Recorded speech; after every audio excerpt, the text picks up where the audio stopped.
Nous allons parler du fonctionnement de la peur aujourd'hui. Bonjour Georges, bonjour Wissam.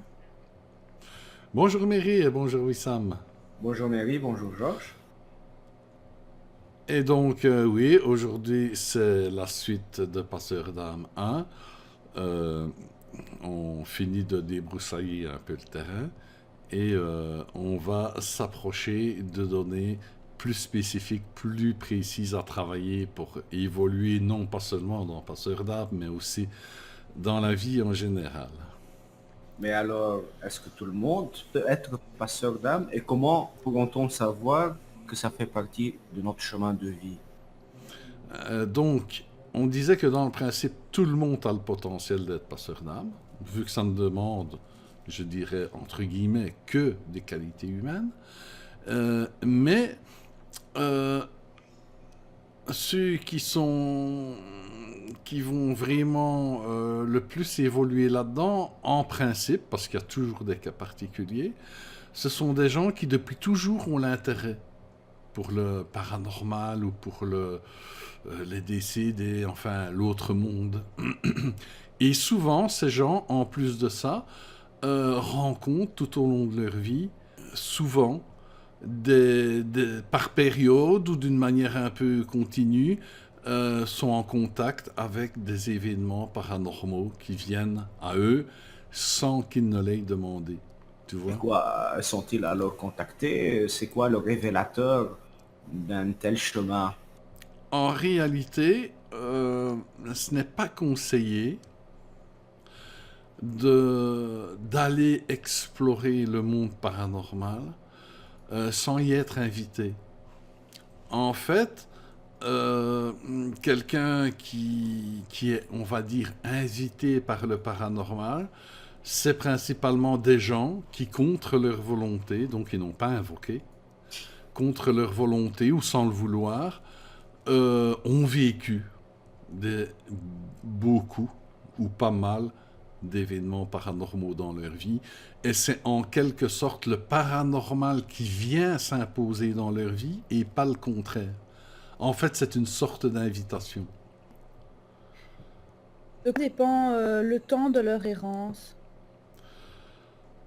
C'est le temps qu'ils errent dans la dimension, je pourrais même dire une interdimension entre la Terre et l'au-delà, dépend du temps qu'ils vont mettre à comprendre qu'ils étaient dans l'erreur et que le plus important est dans le cœur et que Donc en c'est- réalité, c'est leur seul jugement qui les maintient dans ben, cet état. Il n'y a pas de oui, jugement divin. euh, il- oui, ça c'est une idée des religions. Il n'y a pas de jugement divin. C'est une question juste de principe vibratoire. Tu occupes une vibration qui est en affinité avec la tienne. Si en toi c'est l'égoïsme, c'est des choses qui ne sont pas très claires et tout ça, tu seras dans une dimension qui correspond à ça. Si dans ton cœur il y a l'amour, la compassion, eh bien tu seras dans une dimension qui est en rapport avec ça. Notre seul juge, c'est nous-mêmes. Donc en fait, se retrouver coincé, entre guillemets, dans une dimension qui n'est pas très lumineuse, c'est juste le reflet des conceptions que nous avons de la vie, en fait. Donc nos éclaircissements en tant que passeurs d'âme seront très précieuses pour ces âmes errantes. Oui, oui, tout à fait. Ils ont besoin d'une aide, et nous, on peut leur apporter parce que nous sommes ce qu'ils ont de plus proche de leur expérience. Ils sont restés très en contact avec la Terre, donc ils sont très en contact avec la façon de vivre qu'on a sur la Terre. Nous sommes ce qu'ils ont de plus proche. Pour eux, les êtres lumineux et les mondes supérieurs, ça n'existe pas, ou c'est trop différent d'eux. Ils n'en veulent pas. Tu vois? Quand on fait le choix de s'incarner, on connaît également le risque d'errer après, ou c'est aussi un choix préétabli qui nous permet d'évoluer différemment? Disons que les événements sont organisés. Mais la façon dont nous allons les vivre, ça c'est notre libre arbitre, ça ce n'est pas organisé. Tu vois? Et donc, il y a possibilité, effectivement, de quelqu'un qui n'est pas dans les limbes, qui se réincarne, et qui, si ça s'est mal passé, s'il a mal compris pendant sa vie, peut se retrouver dans les limbes. Mais ceci dit, une personne qui vient d'un monde plus lumineux a une personnalité originelle plus puissante, on va dire, qui influencera beaucoup plus facilement. Donc, dans la pratique, il y a peu de chances, il y a très peu de chances qu'une personne qui vient d'un monde assez lumineux descende s'incarner et se retrouve dans les limbes. Disons que j'ai dit théoriquement, mais en pratique, il y a pour ainsi dire, pas de chance. De Mais toute bon. façon, dans quelques pays, c'est quasi proche des limbes. Hein.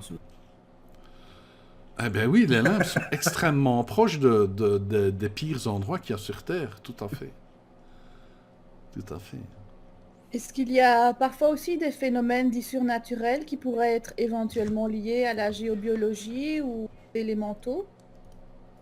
Ah oui, là, on va aborder le fait que tous les événements qu'on n'arrive pas à expliquer ne sont pas forcément paranormaux, ou, c'est-à-dire, l'expression d'entités décédées ou autres. Il y a énormément de phénomènes naturels que la science ne connaît pas, que la science n'explique pas. Donc, il arrive beaucoup de choses qui sont en fait des phénomènes naturels qui sont encore inconnus. Il y a aussi, on parle généralement des décédés, mais dans le monde naturel, il y a énormément de créatures, de formes de vie différentes, et il y en a beaucoup. Et ces créatures peuvent aussi provoquer des manifestations qu'on ne comprend pas. Mais ce ne sont pas forcément des décédés. Il y a tout ce qu'on ne comprend pas. Il ne faut pas tout mettre dans le domaine des décédés. Ou même du paranormal. Ce que tu appelles entités naturelles, ce sont des esprits de la nature négatifs ou c'est des animaux du bas astral, des créatures du bas astral? Les créatures du bas astral sont générées par l'inconscient humain sombre. Ils sont issus de création de l'être humain. Dans la nature, le négatif n'existe pas, tout simplement. Dans la nature, c'est juste une polarité complémentaire, positive, négative, qui sont en fait comme le masculin et le féminin. Et ça se complète, mais le masculin n'est pas négatif et le féminin n'est pas forcément plus positif. Ce sont deux polarités. Donc, dans la nature, nous ne trouvons pas dans les êtres naturels d'êtres mauvais, d'êtres méchants. Les entités naturelles n'ont rien à voir avec les entités que l'on trouve dans les limbes, dans le bas astral. C'est tout à fait différent. Il y a quand même une chose, c'est que, en général, les créatures naturelles n'apprécient pas forcément le contact avec les êtres humains. Ils sont souvent destructeurs de la nature, ils vont à contresens du sens naturel, ce qui ne plaît pas beaucoup aux entités naturelles. Donc les contacts d'êtres humains avec les entités naturelles existent, mais sont relativement rares. Est-ce que le monde animal, végétal et minéral a aussi ses âmes perdues et qui les aide éventuellement? De ce que j'ai pu voir, de mon expérience, je n'ai jamais vu de végétaux, de cristaux, ni même d'animaux dans ce qu'on va appeler le bas astral. Non. Je ne crois pas qu'ils peuvent descendre. Est-ce que la peur des décédés est une réaction naturelle normale? Autrement dit, est-ce que c'est normal d'en avoir peur? Est-ce qu'on est en danger face à eux, tout simplement? Ah, ici, nous allons commencer à rentrer dans la connaissance de ce qu'est la peur. En tout cas, la première couche, celle qui concerne le conscient avant d'aller dans l'inconscient. On va aborder un sujet très important. Pour commencer,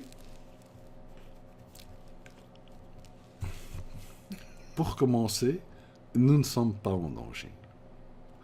Les entités qui nous contactent font partie d'une gestion. Et elles sont là pour une bonne raison, et nous sommes là pour une bonne raison. Et le danger n'est pas de mise. Cela peut être différent dans le cas d'invocation, ou dans le cas d'incursion sauvage dans leur monde, ou du manque de savoir-vivre aussi, mais ça, ce sont des cas particuliers. Sinon, dans la logique, il n'y a aucun danger. On peut remarquer que même dans des cas graves, de jets d'objets ou de choses très spéciales, très, très fortes, les gens ne sont jamais blessés. Les objets passent toujours à côté, il n'y a jamais de blessés. Ceci dit, il y en a dans les films, mais je rappelle au passage que les films, ce n'est pas la réalité. Donc nous allons commencer à parler de la peur. Il faut savoir que la peur n'est pas à la base un ennemi. La peur est là pour nous protéger. Elle est faite, elle est dans notre système de survie, et elle est faite pour surpasser notre conscient. Et dans cette première couche, elle agit comme ceci.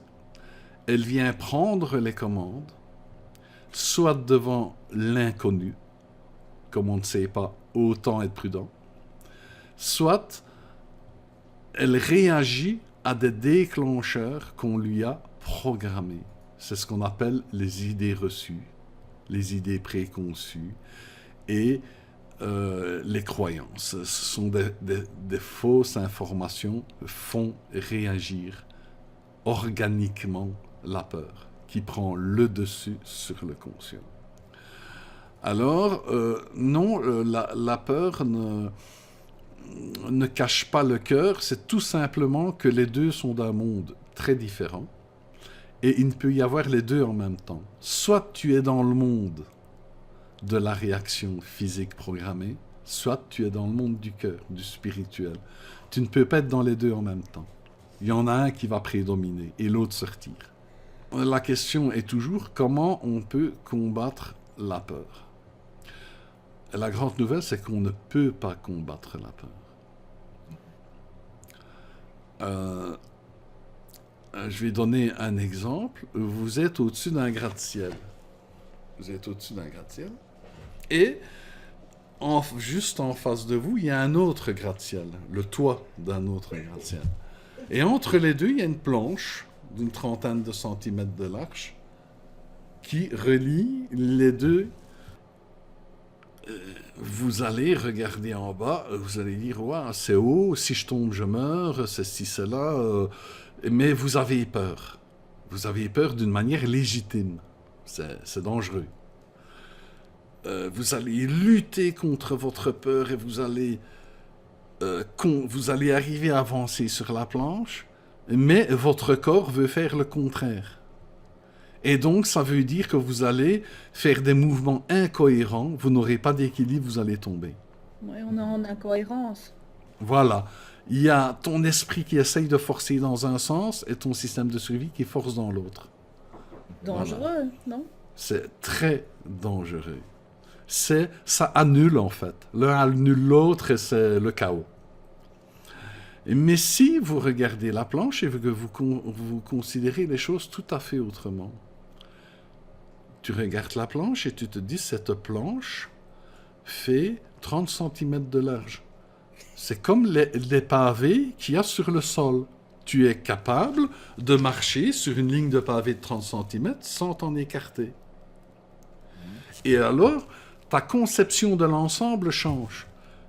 Et tu te rends compte que tu as en réalité les capacités de marcher sans danger sur la bande de 30 cm qui est devant toi. À ce moment-là, ta peur ne reçoit plus de signal de danger et elle n'interviendra pas. La peur réagit à une information ou au vide d'information. Donc, tu pourras traverser tout à ton aise et en sécurité les 30 cm de planche de largeur jusqu'à l'autre bout sans perdre d'équilibre en étant bien assuré et sans problème. Ok. Donc Voilà. c'est en analysant les paramètres que tu reçois que tu arrives à te débarrasser des conceptions et des croyances. Voilà, c'est l'observation de la réalité. Devant la planche, il y avait des peurs. Oh, si je tombe, si là, c'est des probabilités. Mais ce cas-là est quand même juste, parce que c'est vrai que, Il y a bon, danger. il y a quand même danger.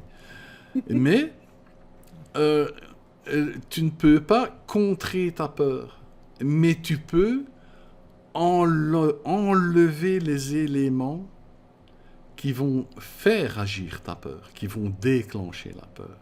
Là, tu peux agir dessus. Donc, c'est la connaissance juste qui doit combler le vide ou les fausses informations. Ouais. Et à ce moment-là, la peur n'agit plus. C'est comme avec le torero, si un taureau te fonce dessus, tu vas avoir plein d'informations contradictoires ou le vide, des doutes. Le doute représente le manque d'informations justes aussi. Et donc, tu vas perdre tes moyens. Et donc, ta seule chance de t'en tirer, c'est que la peur te donne des ailes, t'injecte de l'adrénaline et que tu cours comme jamais tu as couru de ta vie, tu vois? Ouais. Le torero ne va pas connaître la peur. Il a les informations, il a la connaissance. Il a Et, déjà... et comme on dit, un toréador expérimenté, ça veut dire que sa connaissance, il l'a expérimentée. Et c'est un savoir, comme un savoir-faire. Donc, la différence entre nous qu'on court pour sauter la clôture de l'autre côté et le toréador, c'est la connaissance et l'expérimentation. Il a Et déjà dans ce... démonté... Il a déjà démonté ses conceptions, en fait. Et voilà, les conceptions contradictoires fausses n'existent plus. Et Et la peur n'a aucune raison de se manifester. Ça, c'est comment on démonte les programmes de la peur. Ce sont juste nos conceptions de la chose. Dans un premier temps, quand vous observez un événement, ce n'est pas l'événement lui-même que vous devez analyser pour découvrir vos fausses conceptions, c'est surtout les réactions que vous avez en vous. Les réactions que vous avez en vous par rapport à un événement sont l'expression des programmes provoqués par vos conceptions qui se signalent, qui se manifeste. manifestent. Qui prennent la parole. D'où nous viennent nos peurs, nos peurs inculquées? En fait, c'est des films, nos fausses conceptions. Les fausses conceptions, d'où viennent-elles? C'est une bonne question. C'est-à-dire que tout ce que nous connaissons du paranormal est ce que l'on a dans ce qu'on va appeler la culture populaire, des sorcières, des contes et légendes et des films. Si vous questionnez une personne ou si une personne fait un examen de ce qu'elle sait vraiment sur le paranormal, elle va s'apercevoir que ça vient de la culture de la peur donnée par les films et les anciens contes et légendes. Bien que la culture populaire est souvent, les contes et légendes, sont souvent basés sur des faits réels, et des films inscrivent à leur générique aussi basés sur des faits réels, ces faits sont déformés, accentués, sont vraiment manipulés profondément pour susciter la peur. Ces contes et légendes et ces films, pour avoir du succès, comme dans toute chose, doivent donner aux gens ce qu'ils veulent. Et les gens veulent le frisson, Sensationnel. le sensationnel. J'aime bien les films d'horreur aussi, donc je parle pour moi aussi, j'aime bien regarder des films d'horreur, mais je sais que c'est faux. Et que les faits qui pourraient être vrais sont tellement exagérés qu'on est vraiment quand même à côté de la réalité. Donc, tout en sachant que ce sont des films, comment se fait-il que les gens se brisent devant des faits qu'ils n'arrivent même pas à réaliser ou à vérifier et qu'ils les considèrent véridiques absolus? Il y a- L'intelligence, c'est un petit peu particulier. Il ne faut pas confondre le cœur et son ressenti qui a accès à la vérité et l'intelligence. L'intelligence, elle croit, par essence, elle croit ce qu'elle voit. Et donc, l'intelligence, il suffit de lui répéter assez souvent une chose et d'une manière assez répandue, qu'on retrouve cette information un peu partout et assez souvent, et elle prend pour vrai, automatiquement, que vous en soyez conscient ou pas. Et d'ailleurs, c'est un phénomène qui est largement utilisé dans le monde de la publicité. C'est bien, les gens regardent un film qui les intéresse, oh, une publicité, oh, ça les emmerde, non, ça me fait chier, et puis ils regardent encore le film, pas encore une publicité. Et ça les énerve. Et alors, on pourrait penser que les gens auraient une réaction, que l'intelligence aurait une réaction de dire, si jamais je vois ce produit-là dans les grandes surfaces, j'en voudrais pas, j'en prendrais pas parce qu'ils me font chier dans mon film à les mettre. Eh bien non. Pour l'intelligence, le fait qu'on le voit souvent, un peu partout, fait que c'est quelque chose d'important, c'est quelque chose de vrai. Et même si les publicités ont l'air bébêtes, vraiment, il y a des publicités, tu te dis, c'est pour des gosses de 5 ans, eh bien, c'est répété souvent, un peu partout, et c'est pris pour vrai. Il faut apprendre à reprendre le chemin du ressenti et à mettre l'intelligence un peu sur le côté. Parce que c'est une arme à double tranchant, l'intelligence, elle peut facilement jouer contre nous. On peut dire qu'on est programmé pour avoir peur des phénomènes paranormaux, alors. Eh oui, tout à fait. Si tu regardes les éléments qu'il y a dans les contes populaires et que tu regardes les films, tu ne vois qu'une chose, te faire peur du paranormal. On est vraiment programmé, qu'on en soit conscient ou pas. D'ailleurs, on le voit. Tu peux te dire, ah oui, mais c'est des films, c'est de la couillonnade, tu regardes des films, ouais, c'est des jeux d'acteurs, tu le sais quand même, t'es pas idiot, tu sais que c'est du film. Mais, si tu as vu un bon film d'horreur, si tu éteins toutes les lampes, eh ben, tu vas te sentir menacé. Tu vas entendre un bruit, tu vas sursauter, tu vas être... Donc, tu vois, il faut être conscient que ce que tu vois, ton intelligence peut le valider, que tu en sois conscient ou pas. C'est très important.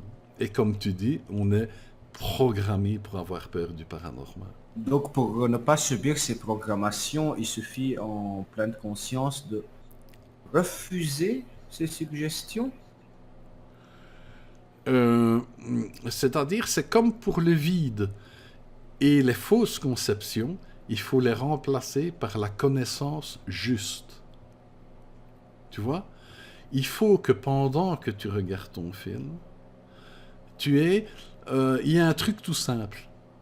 Tu dois avoir dans ton esprit 3 cachets. C'est bien comme les cachets de poste. Bam. C'est bien. Validé. Tu dois avoir 3 cachets. Voilà. Et quand tu regardes les choses, tu vois les choses et tu prends un des 3 cachets. Il y en a un qui dit c'est faux, c'est n'importe quoi. T'en as un autre qui dit Peut-être. que peut-être bien, je ne sais pas, on verra. Peut-être. Et il y en a un autre qu'il faut s'en servir vraiment avec parcimonie, c'est le cachet vrai. Sachez que quand vous mettez un cachet vrai sur une information, elle descend dans votre subconscient et elle vous change. Elle change vos conceptions intérieures, votre façon de réagir et ainsi que la façon de penser. Il faut être très prudent avec le cachet vrai. C'est ce qu'on appelle intégration. Oui, tu intègres l'information. Est-ce qu'on Et peut- que tu y... Ouais. Est-ce qu'on peut dire que c'est le premier travail du passeur d'âme, c'est de cacheter, de valider les infos, oui ou non? Le premier pas réel et important de celui qui s'engage dans Passeur d'âme, mais pour le reste de la vie aussi, bon, Ouais. c'est de comprendre ses peurs et les déprogrammer, gérer ses peurs. Pour illustrer un petit peu l'histoire des cachets, qui est très importante, je donne un tout petit exercice comme ça, en passant, pour détecter un peu ce qui est sujet à cachet vrai et à cachet peut-être bien, pourquoi pas. Tu ne refuses pas l'information, mais tu ne la valides pas non plus. Ouais. Je parle avec Wissam, salut Wissam et tout ça, et je lui dis, maintenant, j'ai, pour ne pas citer de marque, j'ai une belle voiture de sport rouge. Bon. Alors, qu'est-ce qui s'est réellement passé? Si Wissam, qui me connaît, qui m'aime bien, et tout ça, on est potes, pense, Georges a une voiture de sport rouge, waouh, il est dans l'erreur. Ouais. La réalité est que Georges a dit qu'il avait une voiture rouge. Donc ça, c'est le cachet. Ouais, peut-être bien, ou sûrement, j'ai pas de raison d'en douter, mais c'est le cachet, J'ai pas- peut-être. mais- Quand tu auras vu ma voiture rouge, tu mettras le cachet vrai. Ok? C'est comme ça qu'il faut contrôler ce que ton intelligence fait. Tu dois surveiller ce que ton intelligence comprend. Donc, vois? juste entre parenthèses, comme note, un seul cachet, enfin plusieurs personnes, chacun fonctionne avec le cachet vrai différemment de l'autre. Ben non, oui et non, chaque personne est différente, mais la vérité, c'est la vérité. Ok. Ce qui est information est information. Tu vois? Et il y a fausse information, il y a information, donc tu ne sais pas si elles sont justes ou pas. C'est comme la connaissance. Tu dois l'expérimenter pour la valider. Tu vois? Et puis il y a la réalité. Quand je t'ai dit que j'avais une belle voiture rouge, ce n'est pas la réalité. C'est, je t'ai dit que j'avais une belle voiture rouge. La réalité, c'est quelque chose que tu vas découvrir toi-même par l'expérimentation. D'aller Le voir fait de ta venir voiture. chez moi et de voir ma bagnole. OK? Voilà. Ça, c'est un petit exercice de pensée qui vous permet de manipuler un peu les cachets. Oui, j'ai pas traîné de vache, hein, mais c'était pour montrer les cachets. Il y a aussi un souci sous-jacent, c'est que les illusions, les fausses conceptions, les croyances, évidemment, nous entraînent dans un monde non réel, mais surtout, et c'est ça le plus grave, c'est qu'elles nous cachent la vérité. Quand on suit la piste de l'illusion, eh bien, on ne cherche pas la piste de la vérité, de la réalité. Et le problème, il est là. Parce que c'est normal de se tromper, mais on ne peut pas être dans la réalité et dans l'illusion en même temps. C'est bien, c'est comme tu disais, on ne peut pas être dans les peurs et dans le cœur en même temps. C'est deux mondes différents. Là, c'est le même. Si tu es vers un faux monde, des fausses informations, eh bien, tu ne cherches pas après la réalité. Tu crois que tu es dans la réalité. Tu vois? C'est pour ça, quand on parlait des guides l'autre fois, des guides, qui ne t'aident jamais à continuer dans une voie que tu penses vraie, mais qui n'est pas la bonne. Tu vois? C'est l'un ou l'autre. En résumé, on va dire que nous avons les pensées réelles, les bonnes pensées, ce qu'on pense, qui sont très bien.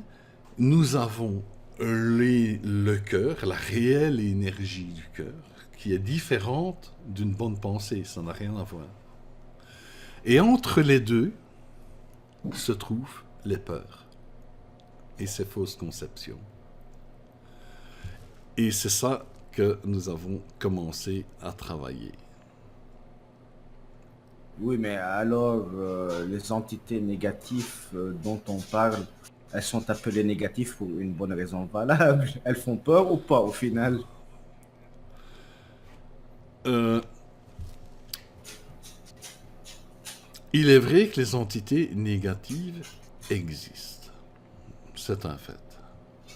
Mais elles sont très rares et elles ne peuvent pas intervenir comme elles veulent. Je rappelle qu'il y a les guides qui sont là et qui interviennent et qui gèrent les rencontres. Donc, il y a des règles et les guides les font respecter. Il faut se rappeler que si on est confronté un jour à des entités négatives, je précise qu'on n'a pas invoqué, c'est qu'on est prête à apprendre quelque chose de ça. Donc, on n'est ni victime, ce n'est pas du hasard, c'est voulu et c'est une occasion d'apprendre. Ok. On a parlé la dernière fois des portails. Est-ce que c'est possible que sur certains continents, les portails sont plus importants que d'autres? Oui, il y a des continents qui sont différents des autres. Nous sommes un petit peu obligés de parler de ça parce que une des principales sources de renseignements qui font peur viennent de deux continents particuliers, c'est l'Angleterre et l'Amérique.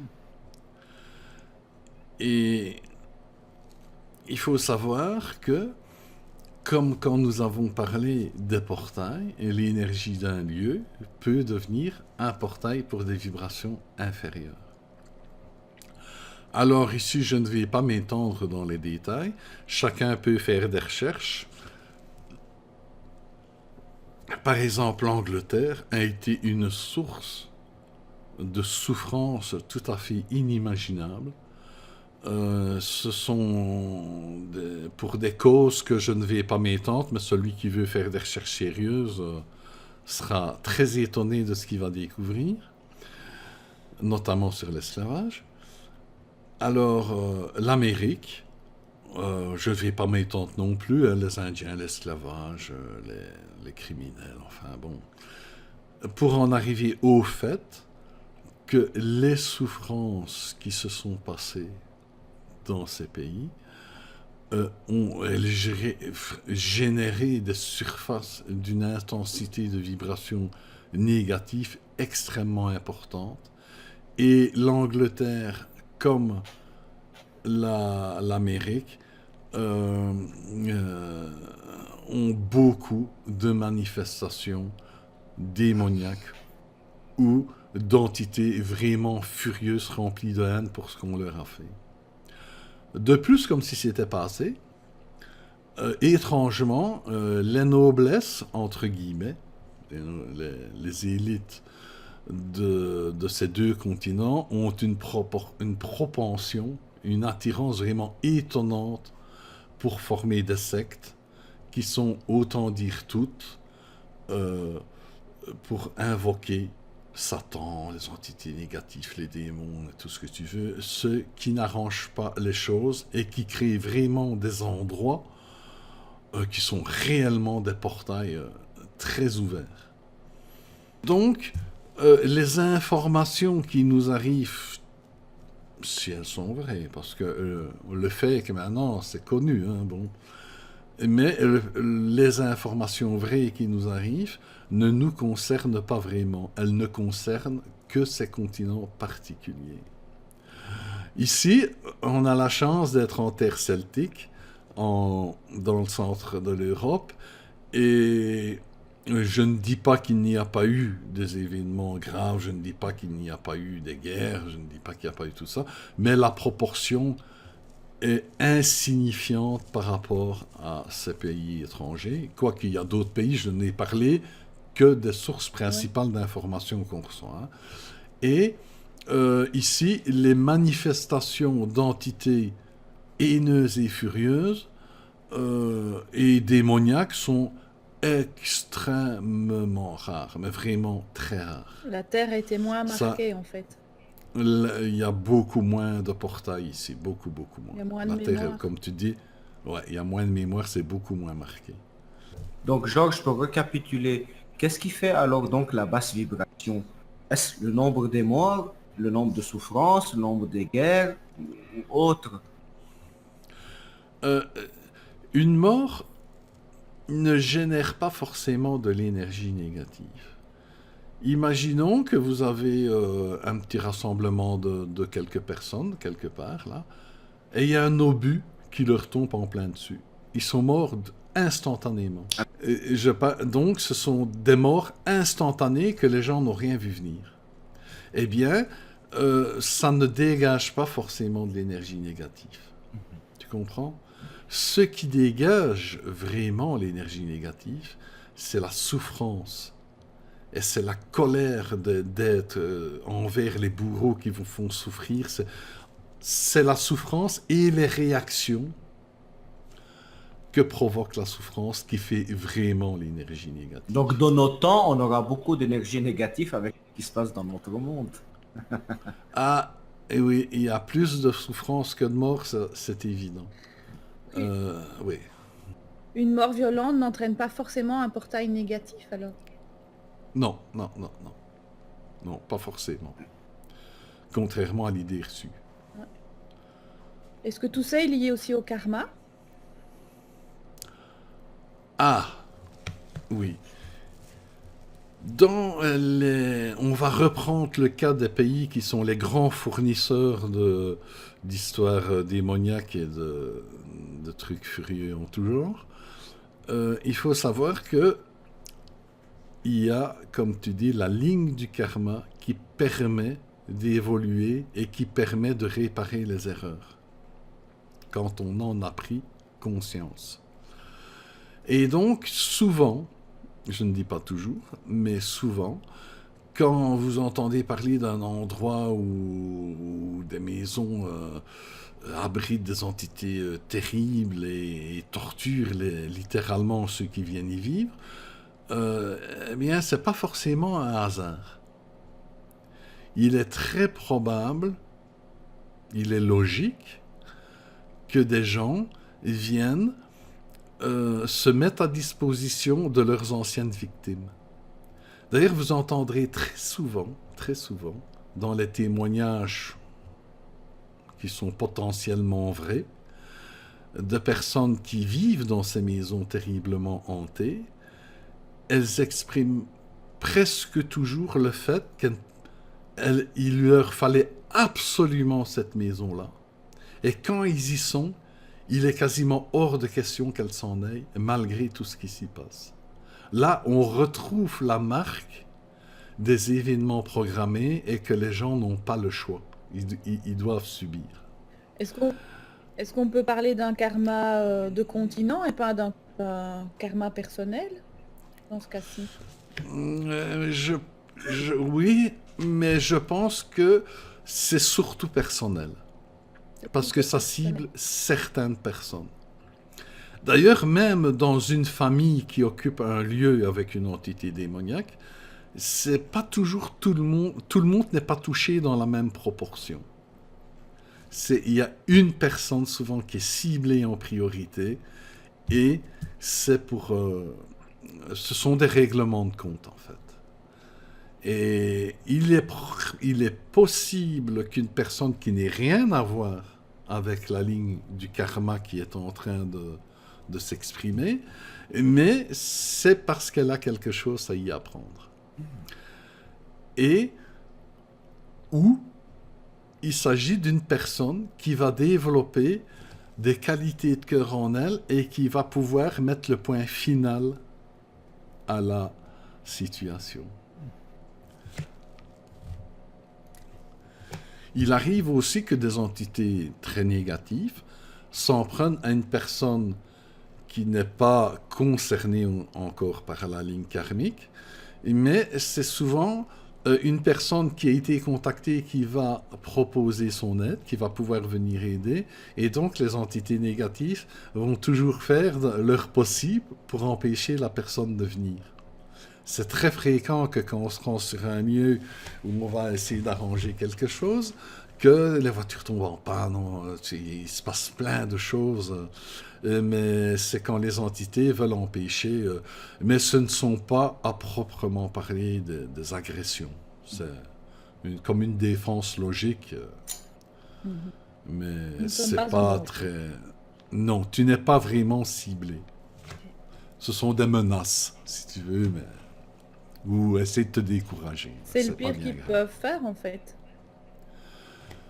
Ils ne peuvent pas faire ce qu'ils veulent envers une personne qui n'est pas concernée par l'aventure qui a généré tout ce négatif. Elle peut essayer de faire peur, faire des petites choses, mais tout est réglementé, hein, il y a des règles. Hein. Elles ne peuvent pas faire ce qu'elles veulent. Tandis qu'une personne qui est dans le règlement karmique, que là, il peut se passer des choses beaucoup plus spectaculaires. C'est aussi pour cette raison qu'il faut toujours aller vers des cas de manifestation paranormale avec l'esprit de venir aider, dans l'esprit de venir arranger les choses. Tu vois? Que ce soit entre celui qui subit les actions paranormales, comme pour la personne décédée qui les provoque. Ce n'est pas un combat, ce n'est pas une guerre, c'est une action diplomatique pour faire évoluer plus rapidement le règlement des choses entre les deux parties. Eh bien voilà, nous allons arrêter pour cette vidéo. Et à bientôt pour la prochaine. Et bien voilà, rendez-vous pour la 3e série de Passeurs d'âme où nous parlerons des différentes protections et des influences. Au revoir à tous, au revoir Georges, au revoir Wissam. Au revoir à tous. Au revoir les deux. Alors, au revoir Véry et Wissam. Au revoir à tous et à bientôt.